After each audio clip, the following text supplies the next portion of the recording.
सुप्रभातम प्रिय विद्यार्थियों, आज हम सेमुसी भाग 1 के अध्याय 3 की जो आगे कहानी है उसको हम पढ़ेंगे। आपने पिछले कक्षा में देखा था कि मल्लिका और चंदन दोनों कुम्हार के पास घड़ा लेने के लिए चले जाते हैं। अब उससे आगे कुंभकार घट रचनायाम लीनः गायति, घड़े की रचना में लीन गायति गा रहा है। ज्ञात्वापि जीविका हेतु रचयामि घटानहं, जीवनम भंगुरा सर्वम यथैसा मृतिका घटा।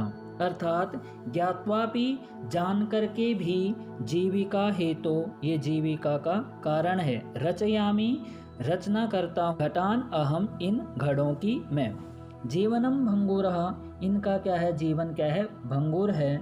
सर्वम सारा, यथा ऐसा जिस प्रकार से यह मृत्तिका घटा, जिस प्रकार से यह मिट्टी का घड़ा है। अर्थात मैं ये जान करके भी कि ये जीवन है, ये क्या है, ये एक दिन खत्म हो जाएगा, और फिर भी जिस प्रकार से ये घड़ा है मिट्टी का, उसी प्रकार से। चंदन कहता है, नमस्कारोमि ताता, हे तात मैं आपको नमस्कार करता हूँ। 5-10 घटान इच्छामि, 15 घड़ों की इच्छा करता हूँ। किम दास्यसि क्या आप दोगे। देवेश उस कुंभकार का नाम क्या था, देवेश। कथम न क्यों नहीं, विक्रणाय एव एते ये तो बेचने के लिए ही हैं। गृहाण घटान घटों को अर्थात घड़ों को ग्रहण करूं। 500 रूप्यकाणि च देहि, 500 अर्थात 500 रूप्यकाणि च देहि, और आप इसके 500 रुपये दो। चंदन कहता है, साधु बहुत अच्छा, परंतु मूल्यम तो दुग्धम विकीर्य एव दातुम शक्यते, लेकिन जो मूल्य होगा वो तो दूध के बेचने पर ही आप देने के लिए समर्थ हैं। देवेशा क्षम्यताम पुत्र, मुझे क्षमा करे पुत्र। मूल्यम बिना तो एकम अपि घटम न दास्यामि, मूल्य के बिना तो मैं एक भी घड़ा नहीं दूंगा। मल्लिका कहती है, स्व आभूषणम दातुम इच्छति, मैं अपने आभूषण दे रही हूँ। तात यदि अधुना एव मूल्यम आवश्यकम तर्हि, यदि आपको अभी मूल्य की आवश्यकता है तो गृहाण एतत् आभूषणम, इन आभूषणों को ग्रहण करो। देवेशा पुत्री के पुत्री, न अहम पाप कर्म करोमि, मैं पाप कर्म नहीं कर रहा हूँ। कथम अपि न इच्छामि त्वाम आभूषण विहीना कर्तुम, मेरी ये कोई भी इच्छा नहीं है कि मैं तुम्हें आभूषणों से विहीन करूं। नयतु यथाभिलषितान घटान, ले जाओ जो जैसे तुम्हारी इच्छा हो वैसे घड़े ले जाओ। दुग्धम विकीर्य, दूध बेच करके, एव मानी ही, घट मूल्यम ददातु, घड़े का मूल्य दो। उभौ दोनों, धन्योसी ताता, धन्योसी आप धन्य हैं तात, आप धन्य हैं। इसके बाद पंचमम दृश्यम, अगला 5वां दृश्य चलता है। मासांतरम संध्या काला, मास के अनंतर संध्या काल के समय, एकत्र रिक्तः नूतन घटा सन्ति, एक जगह पे खाली नूतन घटा सन्ति, नए घड़े रखे हुए। दुग्ध क्रेतारः अन्ये च ग्रामवासिना अपरत्र आसीना, दुग्ध को बेचने वाले जो अन्य ग्रामवासी हैं वो अपरत्र आसीना, दूसरी जगह थे। चंदन धेनु प्रणम्य, धेनु को नमस्कार करके, मंगलाचरणम विधाय, मंगलाचरण करके, मल्लिकाम आह्वायति, मल्लिका को बुलाता है। मल्लिके सत्वरम आगच्छ, जल्दी से आओ। मल्लिका आयामी नाथा, हे स्वामी आती हूँ। दोहनम आरभस्व तावत, जब तक आप दूध का दोहन करो। चंदन यदा धेनो समीपम गत्वा, जब धेनु के समीप गत्वा जा करके, दोग्धुम इच्छति दोहने की इच्छा करता है। तदा धेनुम पृष्ठपादेन प्रहरति, तब जो गाय है वो पीछे वाले पैर का प्रहार करती है। चंदनश्च पात्रेण सह पतति, जो चंदन था वो पात्र के साथ ही गिरता है। नंदिनी दुग्धम देहि, दूध दो। किम जातम ते, क्या तुम जानती हो। पुनः प्रयासम फिर से प्रयासम करोति करता है। नंदनी च पुनः पुनः पाद प्रहारेण ताड़ित्वा चंदनम रक्त रंजितम करोति। और उस गाय ने पैर के प्रहार से मार मार के चंदन को रक्त रंजित कर दिया, अर्थात रक्त से भर दिया। हा हा हतोस्मि, मैं मारा गया हूँ। चित्कार कुर्वन् पतति, जोर से ऊंची आवाज करके गिरता है। सर्वे आश्चर्येण, सभी आश्चर्य के साथ चंदनम अन्योन्यम च पश्यन्ति, उसको चंदन को आश्चर्य के साथ सभी देखते हैं।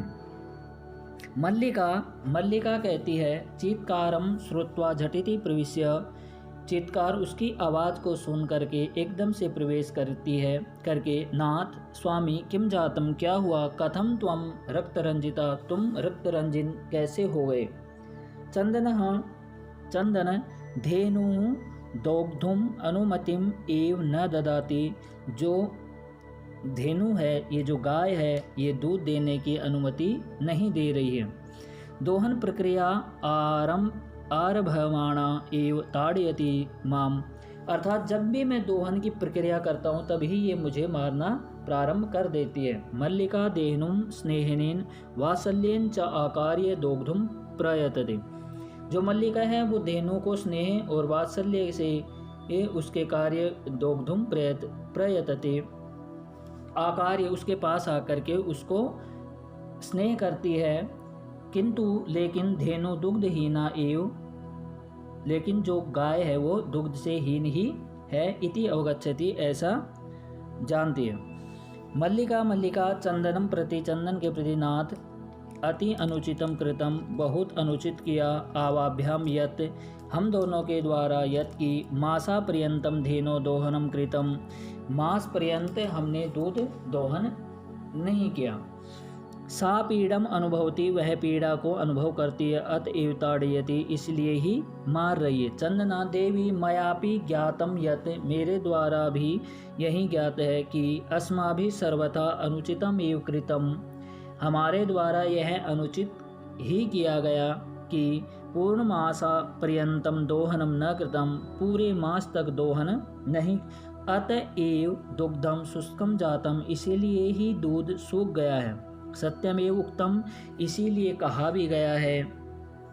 कार्यम अद्यतनीयम यत् तदयैव विधीयताम, विपरीते गतिर्यस्य स कष्टम लभते ध्रुवम, अर्थात कार्यम अद्यतनीयम यत्, अर्थात जो कार्य हमें आज करना चाहिए, तद यदैव विधीयताम, हमें उसको उसी समय कर लेना चाहिए। विपरीते गतिर्यस्य, यदि हम उसको उस समय नहीं करते हैं तो हमें कष्टम लभते ध्रुवम, निश्चय ही हमें दुख प्राप्त होता है।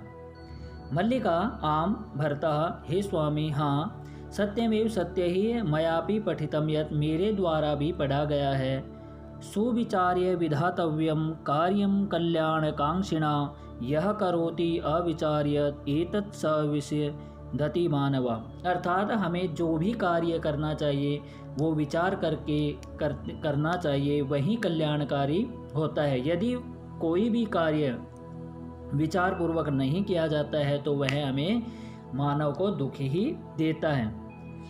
किंतु लेकिन प्रत्यक्षतया अद्य एव अनुभूतम, लेकिन ये क्या है, प्रत्यक्ष ही है, आज ही अनुभूतम एतत्, यह अनुभूत हुआ है। सर्वे सभी दिनस्य कार्यम, दिन का कार्य तस्मिन् एव दिने कर्तव्यम, दिन में ही करना चाहिए। यह एवं न करोति, जो यह इसको नहीं करता है, स कष्टम लभते ध्रुवम, वह कष्ट को ही प्राप्त होता है। जवनिका पतनम, जवनिका का पतन होता है। सर्वे मिलित्वा गायन्ति, और सभी मिलकर के गाते हैं। आदानस्य प्रदानस्य कर्तव्यस्य च कर्मणा क्षिप्रम अक्रियमाणस्य कालः पिबति तद्रसम, अर्थात आदानस्य लेने, प्रदानस्य देने, कर्तव्यस्य च और कर्तव्य का च कर्मण आदि कर्मों को, क्षिप्रम अगर जल्दी से, अक्रियमाणस्य नहीं किया जाता है तो कालः जो समय है, पिबति तद्रसम, अर्थात वह जो समय है वह उस के रस को, उस आनंद को पी जाता है। इस श्लोक का अर्थ यह है कि यदि जैसे हमें किसी शादी में जाना है और हम वहाँ पर शादी में समय पर नहीं पहुँचते हैं तो जो समय है वह उस आनंद को, उस खुशी को क्या कर देता है, ख़त्म कर देता है। प्रिय विद्यार्थियों, आज हमने जैसे देखा कि हमें इस कहानी से ये शिक्षा मिलती है कि हमें आज का काम आज ही करना चाहिए। यदि हम आज का काम कल पर छोड़ते हैं तो हमें उसमें कष्ट ही मिलता है। आशा करता हूँ कि ये पाठ आपको समझ आया होगा। यदि इसमें किसी शब्दों का अर्थ आपको समस्या हो तो आप मुझे ज़रूर लिखें, मैं उसका उत्तर ज़रूर दूंगा। धन्यवाद।